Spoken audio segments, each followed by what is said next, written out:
What's going on, guys? Welcome back to the Titans Time Podcast. My name is Tanner Staggs. I'm here with my brother Tyler Staggs. Before we get into the show, if you're not following us on social media, why not? Go on to social media. The ones that we're most active on are Twitter and Facebook. On Twitter, it's Titans_time. On Facebook, it's Titans Time. And then on Instagram, it's Titans Time Podcast.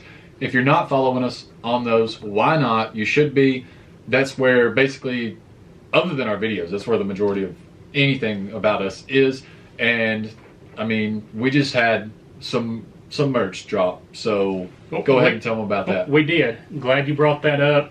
You know, you've probably seen us before wearing our Titans Time shirts. Probably seen him more lately than me because I like rocking the jerseys for the podcast and the YouTube videos. But we have Bella Canva 3001 shirts, very soft. Okay, so basically, tell them in normal person speak. It's a very soft shirt, and you will like it if you go and get the shirt. We have several different things on the store, and we'll have more coming. You know, we got hoodies that we'll probably put on there closer to fall. Who knows, we may release them early. But if I want a hoodie, not gonna lie. I'd like to have a hoodie. Several different colors for the shirts. I think the hoodies also. But if you want to check that out and support the podcast, go to titans-time.myshopify, that's myshopify.com/collections. That'll take you right to all of our merch, everything else. So go check it out. And guys, if you haven't already subscribed to us, like he said earlier, why not?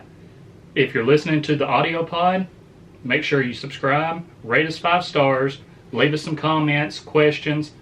We need more interaction for these things, guys. I mean, come on. Yes, training camp's fixing to start back up, but I'm sure you're all pretty get tired of us just, finding and grasping at random things to talk about for the Titans. And if you're listening on YouTube or watching on YouTube, go down, hit that red subscribe button, turn it gray, turn on the post notifications, like the video, share the video, and leave us comments there. We love all the interaction.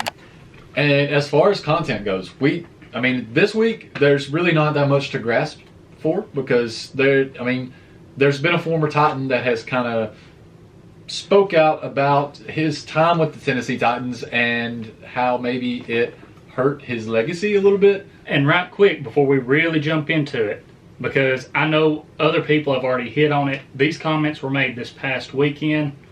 Guys, we're not late to the party on it. We wanted to take some time to really think about all the comments that were made and, maybe try and see some of it from his point of view, but also see if some of the comments he made had any truth to them. So basically, the whole podcast is not just going to be about this. We'll get to his name in a minute, but it's not all going to be about Delanie Walker. Basically the question is, does playing, or has in the past, playing for the Tennessee Titans hurt a player's legacy or their chances at the Hall of Fame? Pretty much sums it up, right? That's basically the point that he was getting to. Yeah, so basically, there's a lot to unpack with that one question there. There's so many things that you can look at, so many things that you can talk about as to why playing in Tennessee might or might not hurt a player's legacy or chances for the Hall of Fame. Obviously, Delanie Walker kind of has a little bit of hard feelings about that situation. Maybe not to the organization itself, but from his comments, I think that he probably feels like it was a little bit unfair that he spent his whole career with the Tennessee Titans and now feels like maybe he deserves more respect than he's getting. Turning that back a little bit, he didn't spend his whole career with the Titans. He started out his career with the 49ers playing behind Vernon Davis. Most of his career. I did misspeak there, but most of his career. But let's get into his comments that he made. So what he said is, they asked him why, he was coming back. He wanted to come back and play again. He said, honestly, I want to win a Super Bowl. I feel like that helps your status once you retire from this game. It's sad that that's something that you have to have in order to be recognized. Again, me being in Tennessee, I hate to say this. Said he hates to say it, but then he goes on and says it. It hurts my value when it comes to awards and accolades because I played in Tennessee. You can look at some of the greats like Eddie George and Steve McNair. They didn't get their coats, obviously, for the Hall of Fame, yet because they didn't win a Super Bowl and because they played in Tennessee. Because they played in Tennessee. If I can win a Super Bowl, maybe that'll help me. We'll go from there. Because I played in Tennessee. Just reading those words right there, kind of. So coming into this, like, I was, in my mind, I was like, maybe he really wasn't, like, taking that much of a shot at Tennessee. But just, I don't know. That one sentence, they didn't win a Super Bowl, and because they played in Tennessee. Talking about McNair and Eddie. why they didn't make it into the Hall of Fame. And, you know, it's just, that in itself is funny to me because when you take in the Titans organization from the time that they were in Nashville, as far as the Titans are concerned, this isn't counting the Oilers that are part of Titans history, anything like that. Just focusing on the Titans part. Really, the team hasn't been around as long as other organizations. I mean, no, absolutely not. They're having to build up. I mean, you talk about, you know, the games, and even when they were playing in Memphis and Vanderbilt, you know, we were still very young at that point. You weren't even born yet. So, you know, they were playing in front of very few fans. We've had to build this fan base up and build this organization up. Now, you look at some of the things that have went on with past GMs and everything else, you know, yeah, there's been some bad seasons for the Titans. Absolutely. Just like with most teams. 100%. Most teams have probably had a couple of bad seasons. I mean, it's just how it goes. You're playing a professional sport. Sometimes one team just gets the better of you, and other teams just get the better of you all year long. So I can understand to a point where he's coming from, because you're talking about a small market team because the organization hasn't been around as long. But I mean, this is not like some of the teams that have relocated recently, right, into places like Las Vegas, exactly, into places like Los Angeles.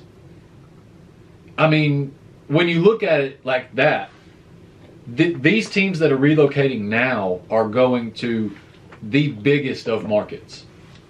Right. I mean, when the Oilers left Houston, Tennessee, I mean, Nashville was nothing of what it is now. Exactly. Nashville, one, is growing at just an absolutely insane rate. So that's one thing to look at for the future. The Titans might not be a small market team for much longer. Nashville is growing insanely. But when they came here, absolutely a small market team. Right. You have that, which is not going well for you. You have the fact that I would say not a lot of fans followed the team from Houston. I mean, there's some. yeah, there are some. And I would throw out a percentage of what I would say how many Oilers fans followed the team from Houston, but I honestly don't even know what I would say. But you lost a big portion of your fan base from Houston that stayed with the Texans probably. Well, you know, the Texans. Whenever the Texans came into town. I know. The thing is, people in Houston got upset because the team was moving on from Houston. Yeah. So they stopped, you know, coming to games and everything else. So, you know, like you said, you had a portion of fans that still come over and became Titans fans because they wanted to follow the team. But all those fans that were mad because they were leaving Houston, yeah, they weren't going to follow the team. So you're having to build up this fan base and this organization. And like you said, Nashville back then is nothing compared to what it is now. And Nashville is evolving and they have becoming to get bigger used and bigger. to having a football team. They have to get used to being football fans and having a local team to get behind and root for, because that's not something that they've had before. And the majority of, I want to say now, the majority of Titans fans out there, they are die-hard Titans fans. Yeah, I mean, there is a lot of people in proportion to the population around the area. I would say there's a lot of people that are really, really, really into the team. Obviously, it's not anything like Pittsburgh, where the population is massive, and then you have all these people that are just die-hard fans. But look at it. I mean, it's only been, 20-something years? Right. In the lower end of the 20s? I mean, things are changing for the Titans.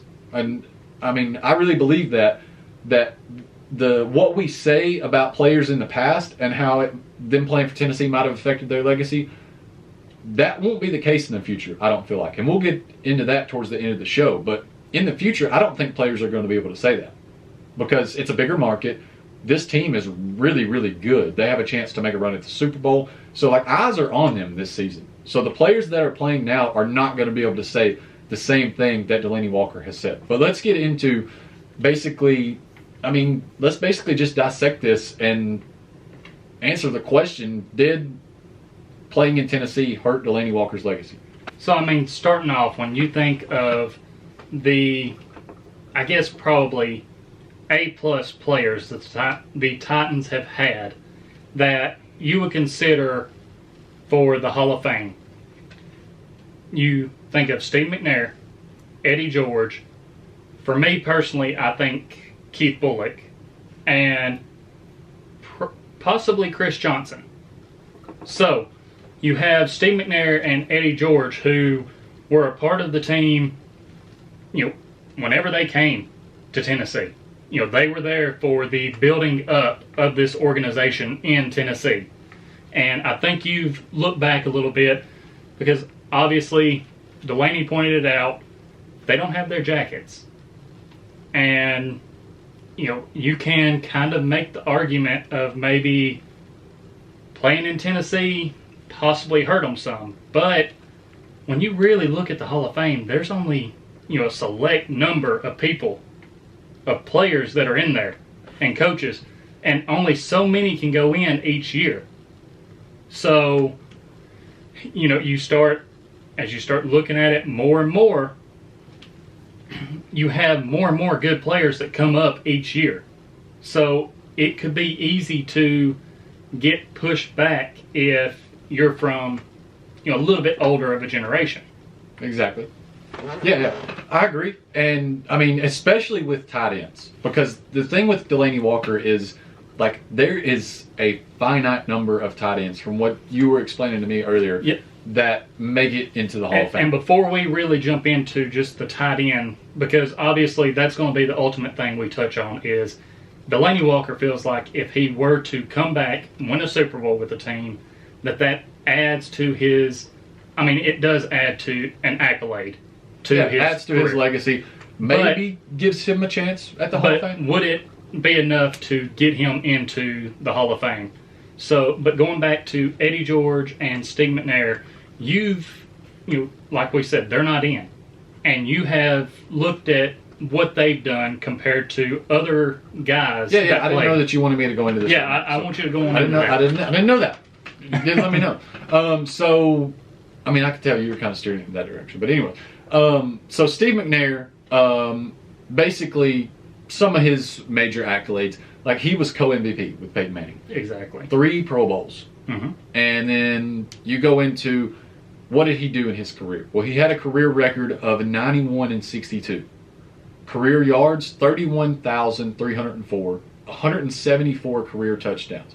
Now, when I say all that, unless you're just a complete stat nerd and you know everything, you looked at the back of football cards when you were a little kid, literally hours every single day, that probably doesn't mean a whole lot. But start comparing it to guys like Troy Aikman and Steve Young. Troy Aikman, His accolades are better. They're way better. Super Bowl MVP. 6 Pro Bowls rather than 3. Now, his career record compared to Steve McNair's 91-62, 94-71. Not that far off.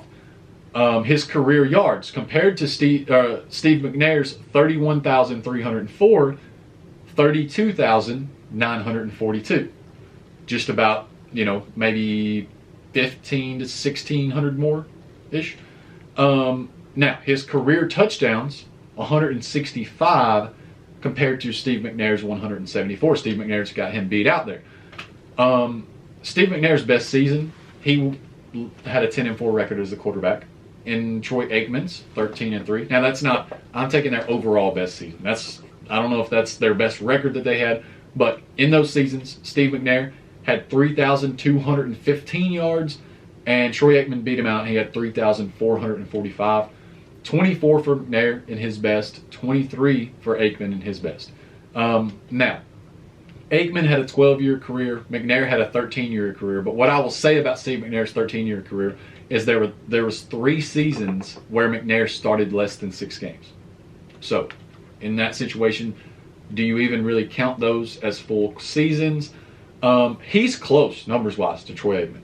Extremely close. Right, and just like I mentioned earlier, only so many guys get in each year. So when you start getting to some of these, because it was a different game even back then. Right. It's not like teams were constantly slinging the ball around, through the air. It was ground and pound. Right. And then, you mixed in some passes. But that's the thing, is you start getting to some of these newer guys who are eligible, and like their stats are going to blow some of these guys out of the water. Because it's a completely different game, much faster pace, much more passing. I mean, it's just 100% different. Exactly. So now, let's take a look at Steve Young. His numbers, to me, are much better. He's a 2-time MVP. He's a Super Bowl MVP. He's got 7 Pro Bowls. He's got even Aikman beat out on his accolades. On his numbers, 94-49. So just a little bit better than Steve McNair there. Quite a few less losses. Career yards, 33,124. So he's a little bit above McNair there. 232 career touchdowns. This is where he really starts to separate himself from Aikman and McNair. He had well over what they had, but he had a 15-year career. So then when you look at his best season, he was 13-3, 3,969 yards, 35 touchdowns. So Steve Young obviously had better numbers than McNair. Aikman, around the same numbers with better accolades. And then when you get into that, you sort of get into this gray area where you're like, that's the exact argument that we're making in the first place. Maybe if Steve McNair was in a bigger market, he would have those accolades with the same numbers. So you start to get into gray area there for me. Anyways. But in my opinion, it's sort of like, you could say either way, like Steve McNair should or should not. You could be on either side of the fence on whether or not he should be in the Hall of Fame. I think he should. But I agree with you there. The exact same thing that you were just saying, it's easy to start to get pushed back. Right. I mean, even, looking at some of the receivers that we really, especially as you got older, got to see more of, Terrell Owens. He didn't get in as, a first ballot guy. And for, some of your younger years, he was a guy who you could argue was towards the top of the league. Right.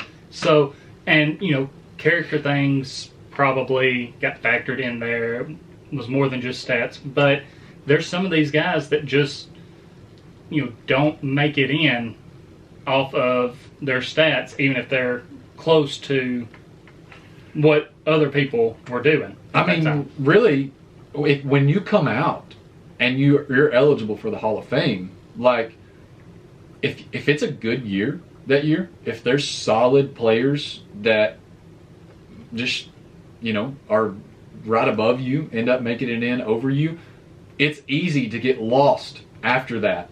Right, especially, I would say maybe they're going to have more and more Right. I would say maybe those first 3 years are like crucial, in my opinion. And then it's easy to start to get lost in that sea of old players that just didn't quite make it. Mm-hmm. So it's going to take a, class coming out of guys that are eligible for McNair to get his name tossed in there and finally get in. He will be in at some point, I feel like. Which, it's kind of sad that it comes to that, because you want to see these guys, which unfortunately, rest in peace to Steve. He wouldn't be able to actually go get his jacket, but it would be nice for him to be in the Hall of Fame. Just like another guy, Eddie George, that's a guy who I think belongs in the Hall of Fame. You've done some looking on him. How does he compare to other running backs that played around the same time? So I was comparing these guys to players that were from close to their time that they played. Mm-hmm. And so Aikman and Young were both relatively close to Steve McNair's time in the league. So when I started to do that with Eddie George, I almost kind of felt like I was being unfair to him, because the first two guys that I compare him to are Barry Sanders and Emmitt Smith. So when you start to look at Eddie George's numbers, he's a four-time Pro Bowler, was a four-time Pro Bowler, just over 10,000 yards, 68 touchdowns. And then you look at Barry Sanders. He won an MVP as a running back. He was a 10-time Pro Bowler. 15,000, just over 15,000 yards. So, 5,000 more than Eddie George. 99 touchdowns. So, 31 more than Eddie George. And then you look at Emmitt Smith, 8-time Pro Bowler, 18,000 yards. 164 touchdowns, just blows Barry Sanders out of the water. And then I was like, this is completely unfair to Eddie George. Obviously, he's gotten lost in that sea of old players, because when he was coming out, Barry Sanders, he was probably first ballot. Emmitt Smith, they probably got in before Eddie George was eligible. But still, you've got players that are getting pushed back because of how great these guys were, that are now pushing Eddie George back. It makes sense as to why he has been lost in that sea of older players, when there are guys like this that were just absolutely blowing it out of the water when they played back in this time. Right, and maybe especially when you rattle off those numbers and everything, for us as Titans fans, we know how great Eddie was for us. Right. So there can be a lot of bias there in thinking, okay, he deserves to be in. I think about his workload that he had and how many, seasons, especially in a row, he went for over 1,000 yards. Just that consistency. I've mentioned that to you before about running backs, is you want a running back that's going to be consistent. But when you hear him compared to other guys that were around his time, you kind of sit back and you're like, man. And when you look at Emmitt Smith and Barry Sanders' consistency, that even kind of solidifies it a little more for you, because wow, And Barry Sanders, he was kind of a different style running back. He had power, but he was just, he would make you miss. And he played for a team that, I feel like we were just trashing on the lines last week. No, I'm not trashing on the lines.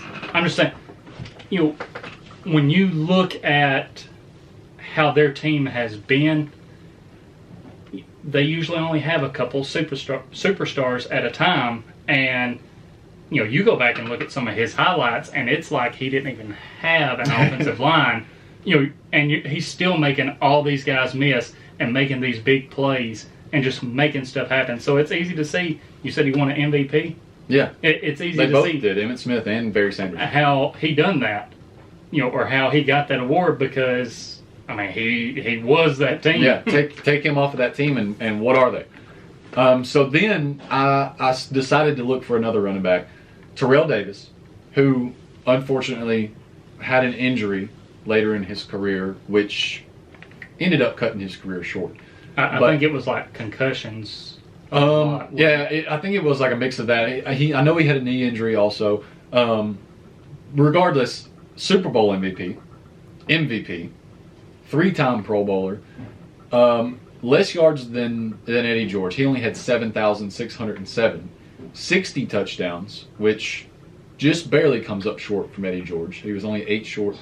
I think he played 7 seasons, and I want to say that Eddie George played 9 or 10. Yeah, something around in there. I can't remember exactly. So, I mean, that's sort of... He had some good quality seasons and then had his injuries and his production kind of went down. So then I guess in that case, you're kind of basing it off of what he did in that short time where he had that 2,000-yard season with 21 touchdowns. So, I don't know. With that one, you're kind of like, you're basing it off of not necessarily what he did over the span of his career, but those great couple of seasons that he had. Right, because if you stand back and just look at his career as a whole, don't look at individual seasons, just look at his total yards, everything else. You're like, oh, him and Eddie George are kind of... Yeah, they're...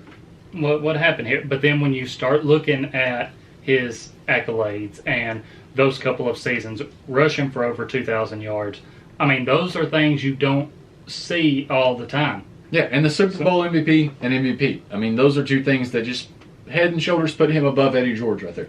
So I agree. I can't argue with that. So now we jump into Keith Bulluck, who I don't necessarily feel like should be in the Hall of Fame right now. That's not what I'm trying to say by bringing him into these comparisons. But he was a one-time Pro Bowler. He had 21 career interceptions, 1,100 tackles, 18 career sacks. Again, probably a lot of bias from me on that because he was my favorite player. Right, yeah. And he was a great Titan at the time. I mean, one of the best players on the team at the time he was playing, So only one guy really from his era that you can compare him to. Also a little bit unfair, Brian Urlacher. So Defensive Player of the Year for him. 8-time Pro Bowler, 1,300 tackles, which is really not that much more than Keith Bulluck. 22 interceptions, but just blows him out of the water when it comes to sacks. 41.5 compared to Keith Bulluck's 18. And so that's one of those situations where you look at the sacks and then you look at the Defensive Player of the Year and the eight Pro Bowls versus 1, and you're like, it makes sense. Keith Bulluck was a great player. Maybe he would have got more recognition if he was in a bigger market. And then, Well, I mean, to be fair on that, which it was towards the end of his career, he did go to the Giants. Yeah. And, not a lot happened. See, there. This is why I think it's not going to work out for Delanie Walker, because when these players go after their prime to another team, maybe a bigger market, but they're just not what they were when they were in their prime. Right. And again, want to jump back to this. Okay, after hearing all that, maybe it's a lot of bias for me because favorite Titan of all time, as of right now. So maybe a lot of bias for me, and maybe I'm the only one that thinks. You mean it's not switching over to Derrick Henry yet? Oh, man, it's getting close. It has to be getting close. It is getting close. So, hearing all that, and like you said, you brought up Delanie again, and he's past his prime. I believe if he did play this year, he's 37. He's up there, 37, 38. You're talking about coming back, playing for a team. It might be different as far as his accolades and maybe him possibly making a statement to be in the Hall of Fame if he came back to a team and he somehow at 37 led this team, puts up 1,000-yard season, led this team to a Super Bowl, double-digit touchdowns, made plays in the Super Bowl that helped this team win. But if he's just a guy that's sitting as a backup or tagging along for a Super Bowl, like you said, tagging along for a Super Bowl, that's not going to be enough to add to your legacy to get you into the Hall of Fame. And I mean, just to be honest, it's a lot tougher for tight ends to get into the Hall of Fame. Especially with the numbers that the most recent guys have put up. Exactly. Because, and I can't remember if we mentioned this earlier, but only 9 tight ends. Yeah, we never gave a number. Only 9 have made it into the Hall of Fame. just to give reference on this, and yes, guys, I do have notes here because this is a lot of stuff to try and remember. The Hall of Fame includes 26 quarterbacks, 29 wide receivers. This was the thing that got me a little bit, especially considering you hear 9 for tight ends.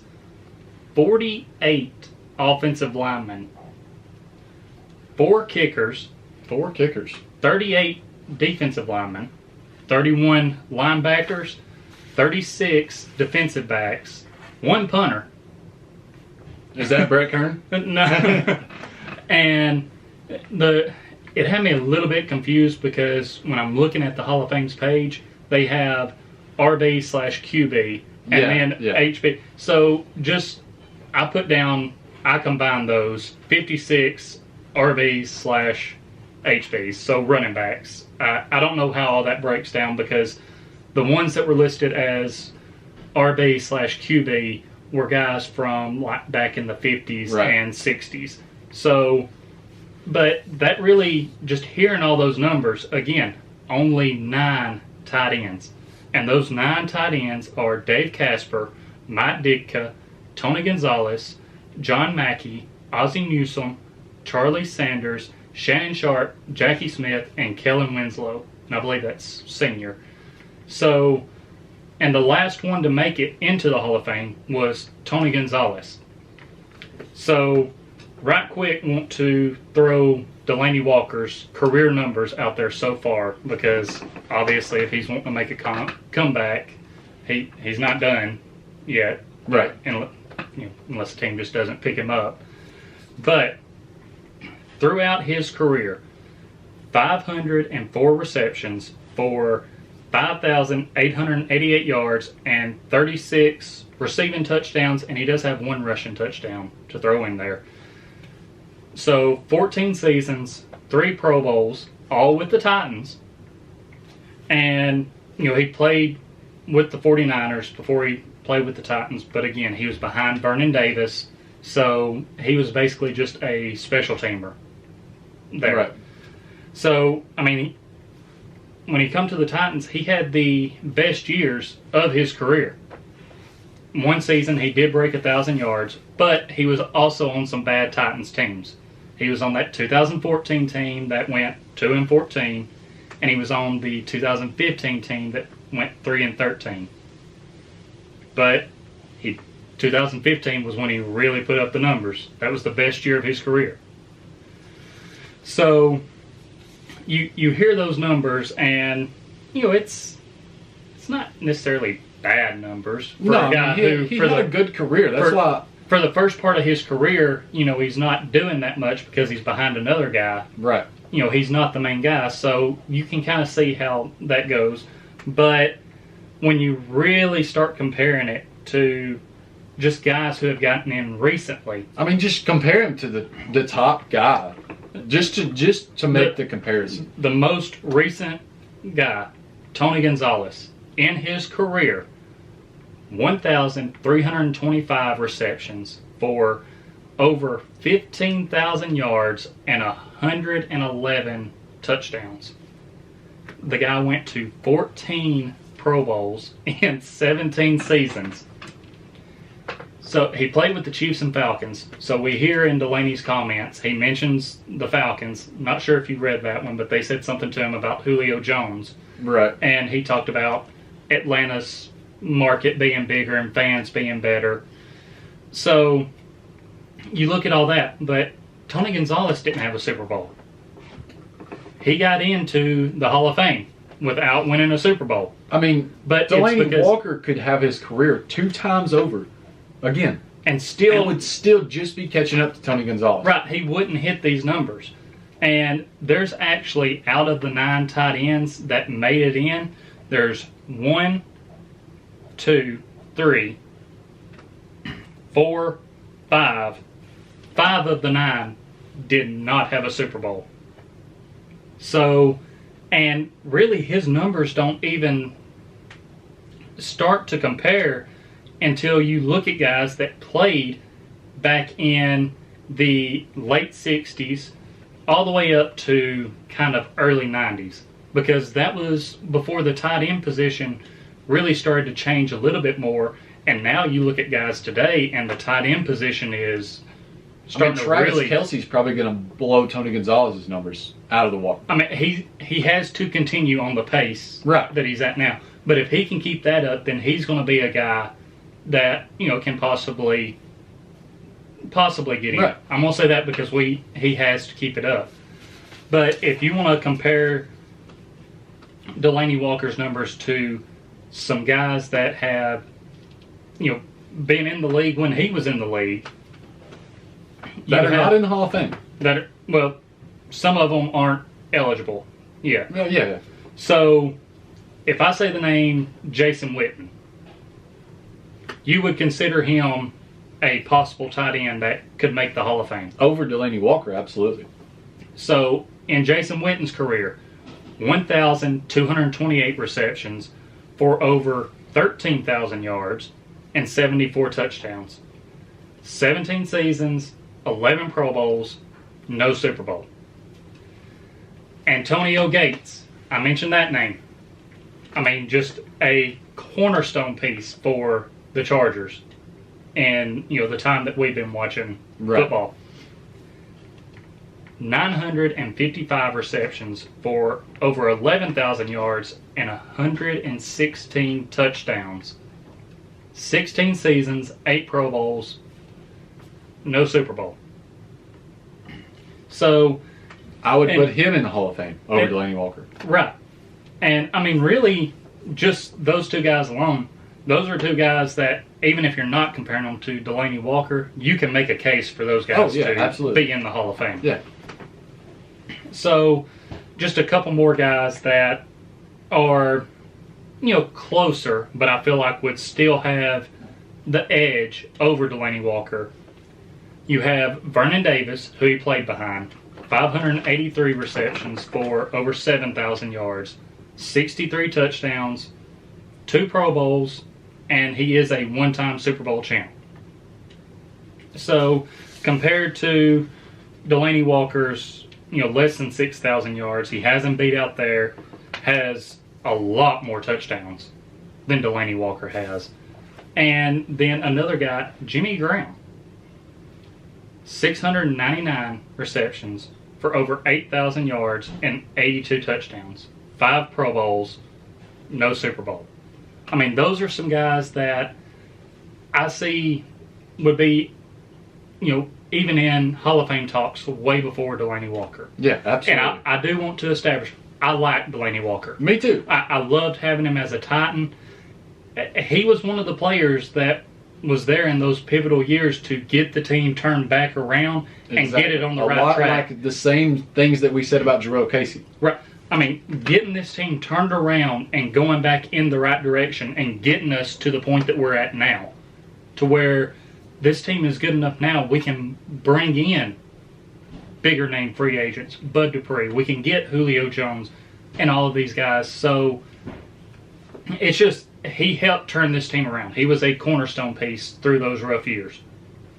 But, I mean, Delanie, I'm sorry, even if you win a Super Bowl, that's adding something to your accolades, but it's not going to be enough to get you in the Hall of Fame talks. And then, I mean, if he had played for another team, I mean, the final verdict, basically, did the Tennessee Titans keep him, I guess, from reaching his full potential as far as his legacy goes? Did they hold him back? I don't believe so, because he had his best years with them. Exactly. I mean, would he have had the opportunities that he had with a bigger market team? I don't know. There's nobody.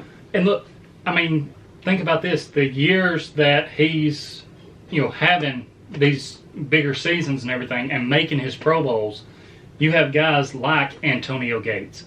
You have guys like Travis Kelce coming out. Rob Gronkowski. I mean, that's another guy. Which, granted, Gronk has the Super Bowls.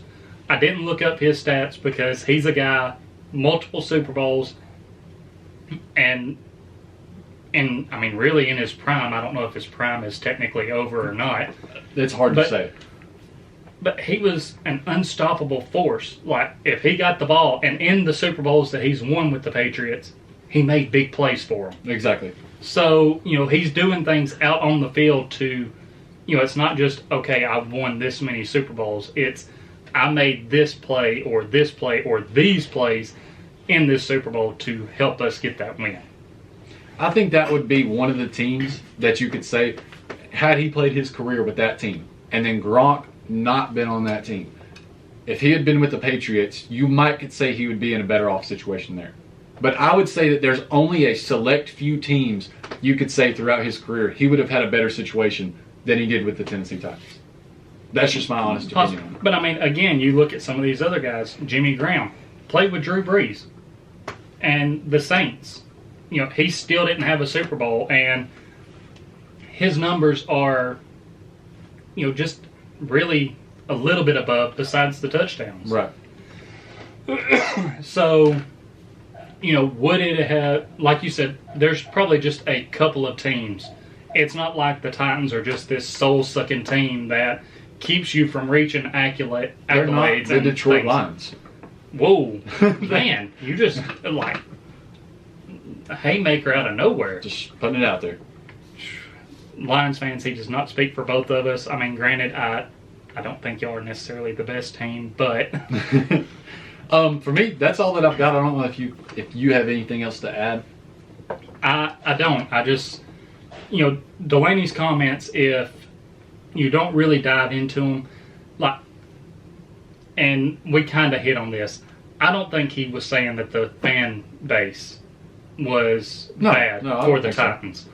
So. A lot of fans have been with this team through thick and thin. I think he was just meaning the fan base, because it is still continuing to grow. It's smaller than other teams that are in bigger markets. But the Titans fandom is growing like crazy. The team is getting better. We have Titans fans all over. Right. So, I wanted to clear that up right quick, and that was really the last thing I have. Yeah. So, final verdict. Delanie Walker, I don't think he would have been really that much better off anywhere else. But that's all we've got. Thanks for listening. This has been Titans Time, and as always, tighten up.